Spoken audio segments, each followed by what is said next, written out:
회사의 충성심 일본이 가장 낮아요. 세월이 가면은 자동적으로 직책이 올라가고 직책에 맞게 봉급이 책정돼 있으니까 열심히 할 이유가 없는 거야. 재능 있는 젊은 사람이 월등히 내가 실력이 뛰어난데 전혀 카운트 안 해준단 말이에요. 그게 일본 기업에 가겠냐고요. 지금도 일본은 도장 찍잖아요. 전자결제로 안 되는 거예요. 디지털 관계되는 장관인 USB가 뭔지도 모르는, 그리고 그 사람이 도장협회의 회장인가 그랬어요. 그게 계획이 되겠냐고요.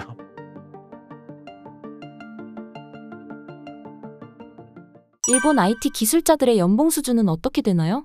각국 IT 기술자의 평균 연봉을 보게 되면은 이 스위스, 미국이 엄청나죠. 9만 달러, 10만 달러면 얼마입니까, 연봉이? 그러니까 1억 3천, 그 다음에 여기 뭐 1억 한 2천 이 정도 되잖아요, 그죠, 미국이? 그 정도인데 일본에 보세요. 중국보다도 아래입니다. 중국보다 아래인 게 많아요, 지금 일본이. 세상이 진짜 엄청나게 빠르게 바뀌고 있어요. 이 IT 기술자가 이렇게 연봉을 이렇게 주면은 정말 일본의 IT 기술자들이 일본 기업에 남아 있으려고 하겠어요? 내가 다 미국 기업이나 외자 기업으로 다 그냥 빠져나가 버려요. 그러면 이제 빈익빈 부익부가 되는 거야, 일본이. 그래서 일본에는 지금 봉급 체계가 연공서열, 종신고용 연공서열 이런 시스템이 아직도 많이 있단 말이에요.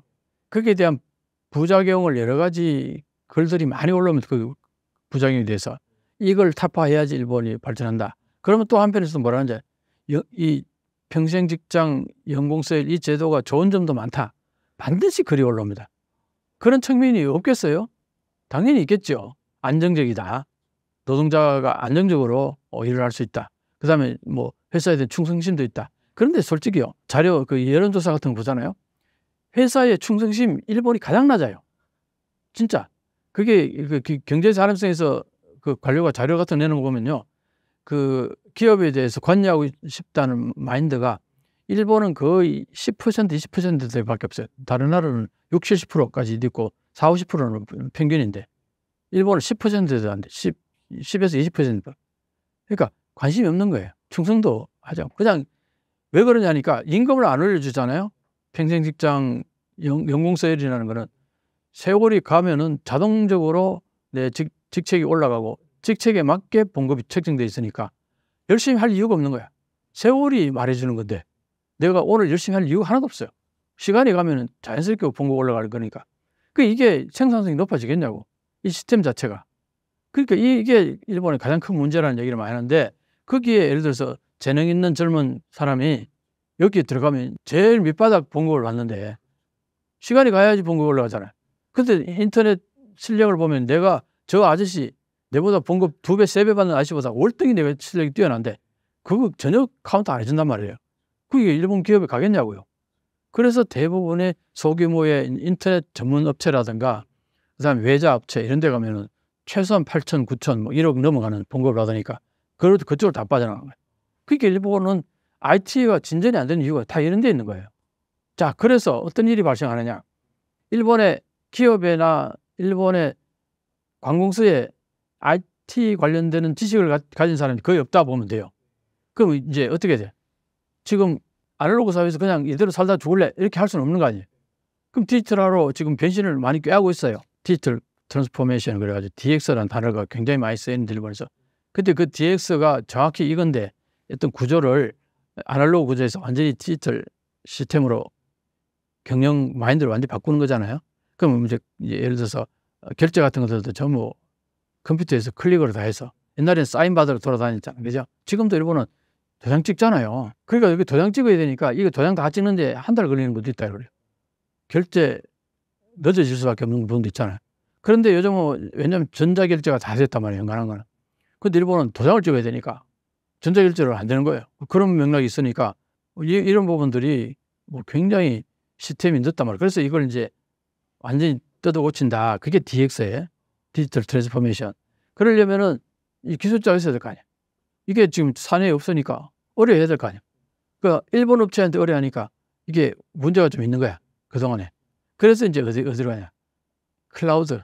이렇게 해서 이제 그래서 구글 클라우드라든가 아니면 뭐 페이스북의 클라우드라든가 이런 걸 사용하면서 거기에 사용료를 지불하면서 거기에 자문을 받을 거 아니에요. 이거 어떻게 운영해야 되는가. 거기에 빠져나가는 돈이 평창하는 디지털 적자.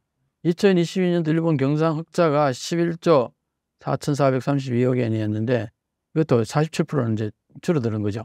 일본의 경상 흑자가 옛날에는 굉장히 컸었는데 지금 계속 줄어들고 있다는 부분 이 얘기를 하는 겁니다. 근데 제1차 소득 수지가 35조 3천억의 흑자였다는 거죠. 이게 제1차 소득 수지가 뭐냐니까 다 해외에서 벌어들인 돈을 보면 돼요. 해외에 직접 투자한, 해외에 공장을 설립한다거나 해외 뭐 펀드에 해외 주식에 투자했다든가 그런 것들에서 벌어들인 돈, 이걸 제1차 소득 수지라고 그래요. 여기에서 35조 원의 흑자가 생겼다는 거 아니야. 엄청나죠. 왜 그러냐. 일본이 전 세계에서 해외 자산 넘버원이 일본이었어요. 계속 그동안. 근데 독일한테 넘어갔어요. 해외 순자산 1위가 독일이에요. 근데 일본이 어쨌든 그동안 보면요. 투자가 2000년을 100으로 놓고 봤을 때 2022년도까지 일본 국내 투자가 거의 없이 2022년도 118이었다. 100이었다가 118이면 거의 투자 안 했다는 거는 거죠. 현상 유지. 그런데 해외 투자가 850% 정도, 8배 반 정도의 투자가 해외에 다 투자한 거예요, 일본이. 그러니까 일본은 해외 돈만 생기면 해외 투자를 많이 한다는 거죠. 그래서 1차 소득 수지가 35조 엔 정도 흑자가 생겼다는 거예요. 그런데 무역 수지가 15조, 16조 가까이 적자. 이때는 22년도가 러시아가 우크라이나를 침공하고 그러면서 에너지 서플라이 체인이 교란이 생기면서 에너지 가격이 폭등했잖아요. 그것 때문에 일본이 그때 이제 이 무역 수지가 적자가 많이 생겼다. 그런 얘기를 합니다. 연료 가격 상승, 엔저도 박차를 가했다. 엔저가 되니까 똑같은 양을 살 때 훨씬 더 N은 돈이 많이 들잖아요. 그래서 이제 이게 적자가 커졌다. 그 다음에 서비스 수지 5조 6천억엔 적자가 이게 이제 연구 개발비의 지급이 증가하고 있고 디지털 적자가 4조 7천억엔이라는 거예요. 디지털 적자가 뭐냐? 저작권 사용료예요. 그 다음에 통신, 컴퓨터, 정보 서비스, 이 클라우드 사용료. 그 다음에 전문 경영 컨설팅 서비스. 이게 이제 아날로그 사회에서 인터넷 사회 내지는 디지털 사회로 넘어가기 위해서 컨설팅 많이 받는다는 거예요. 여기에 다 달러로 지불할 거 아니야. 대부분 미국 기업들이니까. 그러니까 이게 보세요. 이 적자의 폭이 급격히 늘어나잖아요. 디지털 적자가 5년간에 약 2배 늘었는데 이 이제 디지털 적자가 지금 현재 엔저가 그동안 이어져 오다가 잠깐 엔고를 갔다가 다시 또 엔저가 뭐 조금씩 올라가는 것 같은데 이게 이 디지털 적자가 그 백그라운드에 있다는 거예요. 이 디지털 적자가 어느 정도 커지냐 하니까 계속 늘어나는데 2030년 정도 되면은 5년 정도 지나면 일본이 해외에서 수입해 들어오는 에너지 거기에 지불하는 돈 그 액수하고 맞먹는 액수가 된다는 거예요. 엄청나죠? 그러니까 이렇게 되니까 일본의 경상수지가 계속 이제 적자가 될 가능성이 많은 거야. 그 다음에 아까 여기에서 보면은 이게 해외에서 엄청나게 벌어들이죠. 근데 문제는 이게 국내로 거의 안 들어와요. 번 돈이 해외 재투자되고 해외 회사에다가 사내 유보금을 쌓아두고 국내로 안 들어오니까 들어오는 게 한 30% 채 안 된다니까. 여기 35 정도 한 10조 정도 들어올까 말까. 그러면은 여기 20조를 빼야 돼요. 현금으로 보면 적자인 거예요. 보세요. 11조가 남았는데 여기서 20조 정도 안 들어오니까 그걸 빼야 되잖아요. 그러면 사실상 경상 적자가 현금 흐름으로 봤을 때 경상 적자가 한 10조엔 15조엔 정도가 경상 적자가 난다는 거예요. 해외에서 돈을 많이 벌이는 게 그게 큰 의미가 없어진다는 거지 자꾸. 근데 실제로 지금 아까도 얘기했잖아요. 국내 투자가 거의 이루어지지 않는 거예요. 돈만 있으면 거의 해외 투자를 다 한다는 거예요. 일본에서. 그게 솔직히 말해서 일본에 공장을 세워놨더니 태풍이 와가지고 물이 잠겨버리거나 아니면 예를 들어서 반도체 공장이 지진하고 흔들려버리면 말짱황이잖아요. 그러니까 일본 국내 투자를 적게 할 수밖에 없다. 이런 이제 맥락이 되네. 그래서 해외 투자하는데 해외 투자해서 해외에서 돈 벌면 일본 국내로 또 안 들어온다.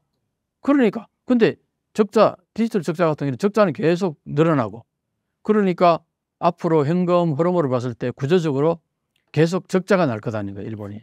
적자가 나는 나라가 그 나라의 화폐가 강할 수가 없잖아요. 그러니까 엔저로 갈 수밖에 없다. 이런 구조적인 문제가 있다는 겁니다. 그래서 여기 보면요. 이 디지털 적자가 외국인 여행 수익을 능가한다. 이렇게 보는 거예요. 이게 사람과 관련된 얘기라는 거예요. 여기 여태만 해도 여행업에서 적자였죠. 2014년도만 해도 일본 사람들이 해외여행을 많이 갔고 해외여행객이 일본을 찾는 금액보다 일본이 해외여행 가서 쓰는 돈이 더 많았다 얘기잖아요. 그죠?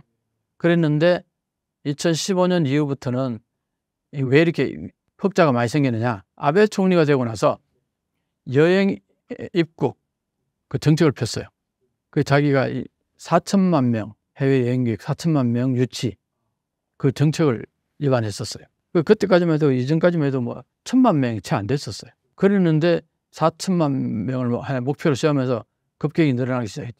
근데 엔저가 동시에 진행됐으니까 그러니까 이제 해외 여행객들이 많이 이렇게 생긴 거죠. 그래서 이게 이제 계속 흑자가 생기잖아요.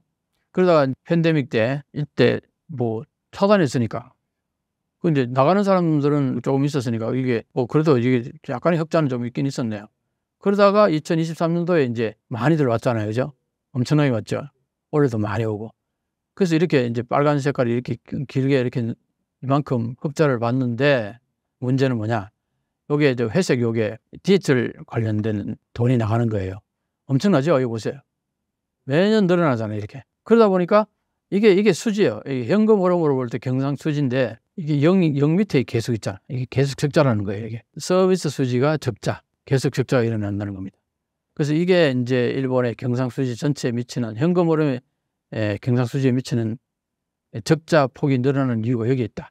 그게 그나마 그래도 이렇게 여행앱에서 이렇게 돈을 버니까 적자 폭이 줄어든 거지 이게 없으면은 디지털 적자가 엄청난 영향을 미칠 거예요. 이게 엔저에.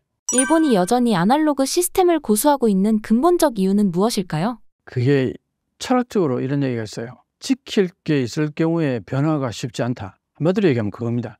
일본은 모노즈쿠리, 장인정신. 장인정신이 뭐냐? 물건을 만드는, 제품 만들어내는. 이거는 일본은 모노즈쿠리라는 것 자체는요. 디지털하고 관계없어요. 손에 잡히는 물품을 만드는 걸 이걸 모노즈쿠리라고 그래요. 근데 가파 한번 보세요. 마이크로소프트, 페이스북, 구글, 아마존 손에 잡히는 게 있나요? 없죠. 전부 이거는 이제 디지털, 인터넷 관련되는 거예요, 이게. 그러니까 이게 엄청난 부가가치를 일으키는데 일본은 이 물건을 아주 세밀하게 꼼꼼하게 그래서 일제 제품이라고 그러면은 초일류 제품이다 하는 인식이 과거에 굉장히 강했잖아요. 그렇게 해서 일본은 엄청나게 경제적인 부를 축적했단 말이에요. 그 세대들 입장에서 볼 때는 일본의 이 기술, 이 아날로그 기술, 이 모노즈쿠리 기술은 버릴 게 아니죠. 그러니까 거기에 대한 일본말로 고다와리, 집착이 되게 심했던 거예요. 그러니까 해외에서 벌어지고 있는 이 인터넷의 큰 변화의 물결에 대해서 약간 둔감했던 게 아닌가. 그런 부분이 가장 컸던 것 같고, 그 다음에 이제 방금 얘기했듯이 일본의 그 안에 그 뭐랄까, 국민성이랄까, 이게 꼼꼼하게 뭘 하나하나 차근차근 해나가는 이런 것들이 굉장히 능해요. 이걸 이제 소위 말하는 장인정신이라. 그래서 거기서 나온 게 장인정신이라고 나를 보는데, 장인정신은 개혁이 아니라 개선입니다. 그래서 일본말에 가이젠이라는 단어가 있어요. 그게 옥스퍼드 대학에 수록됐다는 얘기도 있는데, 그 가이젠이라는 게 개선, 조금씩 개선해 나가는 게. 그게 일본의 트레이드 마크예요, 같은 것. 여기에서는 혁신적인 IT, 인터넷, 디지털로 개혁하는 거, 이거 잘 안 되는 거예요. 그래서 일본은 디지털화가 늦었다. 그런 게 굉장히 강하고, 또 초기에는 어떻게 보면은 뭐랄까, 그 어떤 시스템 같은 것들이 오피스 시스템이 있잖아요. 그죠? OS가 이게 이제 소위 말하는 마이크로소프트에서 개발한 이런 시스템 같은 것들을 일본은 그 이전에 일본이 스스로 개발한 것들이 있었다. 거기에 집착하는 부분도 없지 않아 있었다. 전 세계가 이걸로 도배가 될 때에 일본 고유의 어떤 시스템을 사용하고자 했던 부분도 없지 않아 있었어요. 이게 이제 그 흐름에 뒤처져 버린 거죠. 왜냐? 그 당시만 해도 일본이 전 세계에서 내놓으라는 자기들 기술 선진국으로 우리가 선도한다, 우리가 앞에서 이끌어 나간다, 이런 어떤 그 자부심 같은 것도 꽤 있었단 말이죠. 그러니까 그 부분에서 이게 큰 물결을 놓쳐버린 게 아니냐. 그리고 한 번도 물결을 놓치고 나니까 그게 쉽게 안 되는 거예요. 그러니까 이제 일본에서는 여전히 지금 이제 장로년층이 경제 주체고 정치의 주체란 말이에요. 아직도 자민당 보면은 대부분 거물급 정치가들이 대부분 보면은 60, 70대예요. 그러니까 이 사람들의 마인드 속에는 과거에 찬란했던 아날로그 시대에 이게 모노즈쿠리 거기에 대한 그 뭐랄까 자부심이 너무 강한 거죠. 그러니까 디지털에 대해서 그만큼 어떤 필요성을 못 느꼈다. 지금도 여전히 그런 부분이 있어요. 그러니까 뭐 지난 몇 년 전에만 해도 디지털 관계되는 장관인 USB가 뭔지도 모르는, 진짜 국회에서 어떤 질문이 있었는데 USB를 뭔지 몰라서 대답을 못했어요. 그 정도로 일본의 소위 말하는 정치가들의 자질이라는 게, 그 부서에 예를 들어서 디지털청 장관 정도 되려면은 인터넷이라든가 디지털이라든가 이런 데 학자급 정도는 지식이 있어야 될 거 아니에요. 한국은 그래도 그런 부분이 있어요. 최근에 와서 좀 달라진 부분이 있습니다만, 그전만 해도 굉장히 그 전문성을 갖춘 분을 장관에 임명하고 그랬죠. 근데 일본은 그게 아니라 정치가들이, 사실은 과거에는 이랬어요. 자민당 정치가들은 세습 의원들이 많잖아요. 장관급 되는 사람들은 대부분 세습 의원들이 많이 있어요. 그 세습 의원들 입장에서는 크게 공부 안 했던 사람들도 있을 수 있어요. 그래서 동경대, 법대, 동경대에서 유수하게 그렇게 졸업한 사람들은 대부분 관료로 들어간단 말이에요. 그리고 관료에서 그게 커서 차관이 되는 게 목표란 말이에요. 그게 실무차관이에요. 일본에서 실무차관이라는 게, 그거는 이제 공무원 세계에서 정점이 실무차관. 그 다음에 정치가 차관이 있고, 차관이 1차관, 2차관이 있다 그러면은 실무차관이 있고 정치가 차관이 있어요. 정무차관이 있죠. 그 다음에 장관. 차관하고 장관하고는 정치권에서 온단 말이에요. 근데 여기 실무차관이 사실은 과거에는 관료들을 통제하고 자기 부서를 다 통제를 했어요. 예산도 인사도 이 차관이 거의 다 하면은 일본 정치권에서는 그냥 인준해주는 정도, 더 찍어주는 정도. 이게 과거에 그랬었어요. 그랬는데 2009년, 10년 그때쯤에 이제 자민당이 이제 정권에서 전락하면서 민주당이 정권 잡은 적이 있었어요. 그때 민주당이 어떤 정책을 폈냐 하니까 정치 우선이라는 슬로건을 내걸고 정권을 잡았어요. 그래서 이제 그동안에 일본의 여러 가지 문제가 뭐냐 했더니 이 관료들의 복지부동, 관료들의 매너리즘, 여기에 문제가 있다 해가지고 정치가 들어가서 개혁을 해야 된다. 이게 민주당의 하나의 모토였어요. 그러다 보니까 들어가가지고 제일 먼저 한 게 뭐냐니까 인사권을 장악한 거예요. 그전까지는 관료가 정점에 있는 차관, 실무차관이 그걸 다 관정했는데 예산하고 인사를 이 정치권에서 정치가가 그걸 좌지우지하려고 했다고요. 그러다 보니까 관료 사회에서 완전히 복지부동이 일어난 거예요. 진짜 복지부동이 일어났어요. 일 안 해 이렇게 돼버린 거예요. 그래서 그거에 이제 결국은 여러 가지 시스템에 이제 제대로 굴러가지 않는 문제가 심각했어요. 그래서 민주당이 이게 뭔가 개혁도 되지도 않고 공무원들이 복지부동하니까, 그래서 결국은 이제 그때 동일본 대지진이 터졌단 말이에요. 그러니까 이게 맞물려 가지고 시스템이 제대로 작동을 안 한 거예요. 그래서 물론 이제 도쿄 전력이 정말 가장 책임이 크죠. 거기에서 여러 가지 제대로 대응을 못했다, 그런 부분이 굉장히 큰데, 어쨌든 그렇게 해서 민주당이 그 때문에 이제 선거에서 참패를 하고 자민당을 넘어왔잖아요. 그때 아베가 이제 총리가 됐단 말이에요. 근데 아베가 민주당에서 했던 그걸 그대로, 그 시스템을 그대로 가져온 거예요. 인사와 그 예산을 이 정치가가 장악을 해버린 거예요. 되돌려 놓지 않고. 그래가지고 그때부터는 이제 이 소위 말하는 관료들을 완전히 장악한 거예요, 아베가. 그러니까 이제 요때까지만 해도 정치가보다는 그 앞에는 관료들이 다 하는 거기 때문에 정치가들은 사실은 거기에 대한 지식이 별로 없어도 큰 문제가 없었어요. 그랬는데 이제 아베 정권 들어서고 나서 본격적으로 이제 정치가들이 실권을 잡고서 예산하고 그 인사 문제 같은 걸 관여를 하니까 뭐 총리 관저에서 인사를 거의 다 결정해 버렸어요. 근데 관료들 입장에서는 인사를 어떻게 하느냐에 따라 가지고 완전히 달라진다고, 이게 조직이. 그러니까 아베 총리 입장에서는 자기한테 아부하는 관료들을 끌어다 쓰는 거예요. 그럼 어떤 현상이 벌어지느냐? 관료 사회에서는 그래도 실력 있고 올곧은 사람들은 들어서 못해 먹겠다고 사표 쓰고 나가는 경우도 있고, 자기보다 능력이 떨어지는 그 동기라든가 이 사람이 정치권에 아부를 해가지고 영전하고 이런 모습을 보면은, 그리고 거기에 대해서 조금 쓴소리 하잖아요. 그럼 바로 그냥 그 유배지나 마찬가지로 인사발령을 내버려요. 아베 총리 때 그게 너무나 다반사였다고. 그래서 시스템이 망가졌다는 얘기를 많이 합니다. 그러니까 그런 상황 속에서 관료가 그대로 기능할 때는 괜찮은데 그게 안 되는 상태에서 정치가가, 제대로 된 정치가가 아닌 사람이 장관을 가는 경우 어떻게 되겠어요? 이 부서는 망가지는 거죠. 제대로 작동 안 하는 거죠. 이런 부분이 있었는데, 그러니까 디지털이 그렇게 주체될 수밖에. USB도 모르는 사람이 장관으로 앉았다 말이에요. 그게 몇 년 전에 얘기예요. 디지털청 만들어지기 그 전에 그 장관이 그런 장관이었다고. 그러니까 그 장관이 거기 앉아가지고 디지털이 제대로 이루어지겠냐. 그리고 그 사람이 도장협회의 회장인가 그랬어요. 디지털로 가는 순간 이 도장은 폐기가 되는 거 아니에요? 그게 도장협회 회장이 디지털 관계되는 장관을 하고 있으니 그게 계획이 되겠냐고요. 코미디죠, 코미디. 그게 일본의 정치권 내지는 이 행정하고 관계 그런 어떤 역학관계가 있었기 때문에 디지털화가 늦어질 수밖에 없었죠. 그리고 또 하나는 이제 지방자치제가 일본은 오래전부터 발전한 부분이 있어요. 한국보다는 뭐 한 20, 30년 정도 더 빨랐을 겁니다. 그러다 보니까 그때는 이제 모든 게 그 지방자치제 거기에서 어떤 서류 같은 거 포맷을 정할 수밖에 없잖아요. 왜냐하면 통과를 하는 게 아니니까. 각자가 그러니까 그 어떤 그 양식이 있잖아요. 우리나라 주민등록 초본이라든가 등본이라든가 전국에 다 똑같잖아요. 그죠? 통일돼 있잖아요. 한국 모든 게 다 통일돼 있어요. 그런데 일본은 지방자치제가 오래전부터 발달돼 있다 보니까 이게 서류 같은 것들이 만들어지면 지방자치제 자체적으로 서류를 포맷 같은 걸 만들면 그럴 수밖에 없지 않겠어요? 그러니까 이게 디지털화로 가기에는 너무나 어려운 거예요, 이게. 그래서 디지털청을 만들었어요. 왜? 전체적으로 포맷을 똑같이 하고 그다음에 그걸 하나의 클라우드 형식으로 거기에 접속해가지고 그걸 사용하게 되면 똑같은 양식을 쓸 수 있잖아요.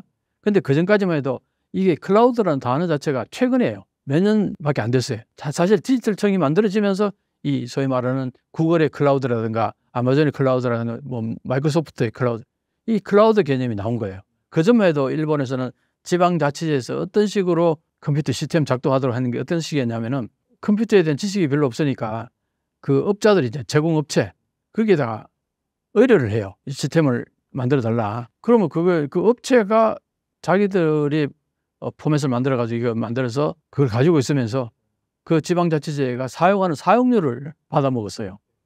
그럼 이 자체 시스템 자체도 그 업체의 거예요. 소유가. 이런 시스템이었다고요. 그러니까 어떻게 지방자치제마다 다 시스템이 다를 거 아니에요. 거기에다가 이게 이제 그 업체가 이쪽은 잘 모르니까 자기들 편리하게, 자기들한테 유리하게, 자기들에게 돈이 많이 떨어지게, 수익이 많이 남게 그렇게 할 거 아니에요.